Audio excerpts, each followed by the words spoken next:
A I R បាទមុនហ្នឹង AI មានសំឡេង A តែមកដល់ទីនេះឋាន R មួយទៀតតើមានសំឡេងដូចម្ដេចដែរបងប្អូនបាទអញ្ចឹង AI R ហ្នឹងគឺមានសំឡេង air ជម្រាបសួរបងប្អូនទាំងអស់គ្នាបាទអញ្ចឹងថ្ងៃនេះយើងមកសិក្សាមេរៀនថ្មីមួយទៀតហើយមេរៀននោះបងប្អូនងាកមើលមកក្រោយមកបាទអញ្ចឹងថ្ងៃនេះយើងនឹងសិក្សាអំពី AI និង AIR ដូច្នេះយើងចង់ដឹងថាសំឡេងរបស់ស្រៈទាំងពីរនឹងដូចម្ដេចយើងចូលទៅសិក្សាតែម្ដងបាទអញ្ចឹងចូលមកដល់ស្រៈទី1របស់យើងគឺ AI បាទ AI មានសំឡេង A បាទអញ្ចឹងត្រង់ចំណុចនេះបងប្អូនចំណាំទៅថា AI មានសំឡេង A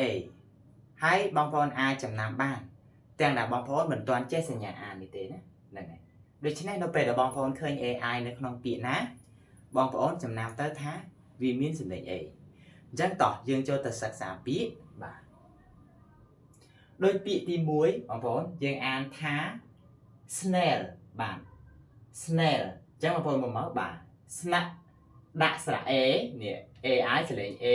អល់នឹងលអញ្ចឹងស្នាក់ A ល snail បាទជាងថា snail បាទ snail ប្រែថាខ្យងហ្នឹងហើយបាទអញ្ចឹងពាក្យនេះជាងថា snail ណាហ្នឹងហើយប្រែថាខ្យងសាក់ខ្យងហ្នឹងហើយតោះចូលទៅកាន់ពាក្យទី2បាទពាក្យនេះជាងថា pen បាទ pen អញ្ចឹងនេះផាA ណា pen បាទ AI នឹងសលេង A អត់នឹងណាបាទផា A ណា pen អញ្ចឹងពាក្យនេះយើងអានថា pen បាទ pen ហ្នឹងគឺឈឺចាប់បាទតោះចូលទៅកាន់ពាក្យទី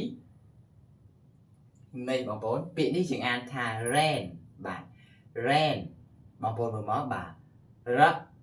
ដាក់ស្រៈ A និងណា rain បាទ AI យើងបាទសលេង A រ A ណា rain បាទប្រែថាភ្លៀងហើយភ្លៀងនេះក៏អាចមានថ្នាក់ពាក្យជានាមដែរតែទីនេះខ្ញុំដាក់ពាក្យជាកិរិយាសព្ទវិញជា verb វិញបងប្អូនបាទអញ្ចឹង rain អញ្ចឹងបើបងប្អូនចង់បង្កើតប្រយោគមួយតាក់ទងនឹងភ្លៀងរាល់ថ្ងៃអីចឹងទៅបងប្អូនអាចនិយាយថា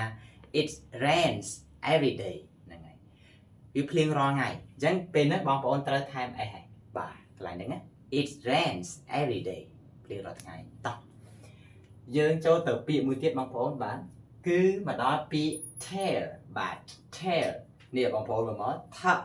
a ល tail បាទ AI សលេង A បាទថា a ល tail បាទប្រែថាកន្ទុយណាកន្ទុយសัตว์កន្ទុយអីហ្នឹងបាទហ្នឹងពាក្យហ្នឹងគេហៅថា tail នៅពេលដែលបងប្អូនឃើញ AI គឺមានសំឡេង A អញ្ចឹងមិនមែនមានតែពាក្យប៉ុណ្ណេះទេបងប្អូនមានពាក្យដូចពាក្យ train ពាក្យ brand បាទអញ្ចឹងមានពាក្យច្រើនទៀតណាអញ្ចឹងយើងចូលទៅកាន់ស្រៈទី2របស់យើងមកនេះបងប្អូនបាទយើងមកដល់ AIR បាទមុនហ្នឹង AI មានសំឡេង A តែមកដល់ទីនេះឋាន R មួយទៀតតើមានសំឡេងដូចម្ដេចដែរបងប្អូនបាទអញ្ចឹង AIR ហ្នឹងគឺមានសំឡេង air បាទ air នេះបងប្អូនសញ្ញាអានរបស់វាណាអញ្ចឹងក្នុងករណីនេះគឺដូចអាមុនដែរបងប្អូនចំណាំ AIR ហ្នឹងគឺមានសំឡេង air ហ្នឹងបងប្អូនដឹងទាំងដែលបងប្អូនមិនទាន់ចេះ phonetic បាទអញ្ចឹងតោះយើងចូលទៅសិក្សាពាក្យតាក់ទងនឹងស្រៈមួយហ្នឹងនេះបងប្អូនពាក្យនេះយើងអានថា chair បាទ chair អញ្ចឹងនេះ CH សំឡេងវាឆឹក AIR សំឡេង air បាទអញ្ចឹងឆឹក air chair បាទឆឹក air chair បាទ chair ហ្នឹងប្រែថាកៅអីណាហ្នឹងហើយអញ្ចឹងបងប្អូនពាក្យនេះយើងមិនអានថា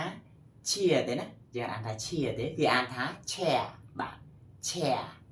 តោះចូលទៅកាន់ពាក្យទី2ពាក្យនេះយើងអានថា stair បាទ stair អញ្ចឹងនេះសតស្តដាក់ស្រៈ air stair បាទ AIR ហ្នឹងសលេង air ហ្នឹងបាទស្ត air stair stair បាទ stair ហ្នឹងប្រែថាចណ្ដើរណាបាទយើងចូលទៅពាក្យបន្តទៀតបាទនេះបងប្អូនពាក្យនេះជាអានថា pair បាទ pair ហ្នឹងហើយ P ផា AIR សលេង air បាទផា air pair pair ប្រែថាគូណាបាទអញ្ចឹងពាក្យនេះយើងអាចថា pair ទេគឺអាចថា pair មួយទៀតនេះបងប្អូនពាក្យនេះយើងអាចថា fair បាទ fair អញ្ចឹង f សលេង f a i r សលេង air បាទអញ្ចឹងប្រកបចូលគ្នាមកបាទ fair fair fair fair បាទពាក្យនេះយើងអាចថា fair បាទប្រែថាយុត្តិធម៌ណាអញ្ចឹងយើងអាចថា fair ទេយើងអាចថា fair អញ្ចឹងនៅក្នុងទីនេះខ្ញុំដាក់មកតែ4ពាក្យទេអញ្ចឹងមានពាក្យផ្សេងទៀតបងប្អូនបាទដូចជាពាក្យ lair ពាក្យ hair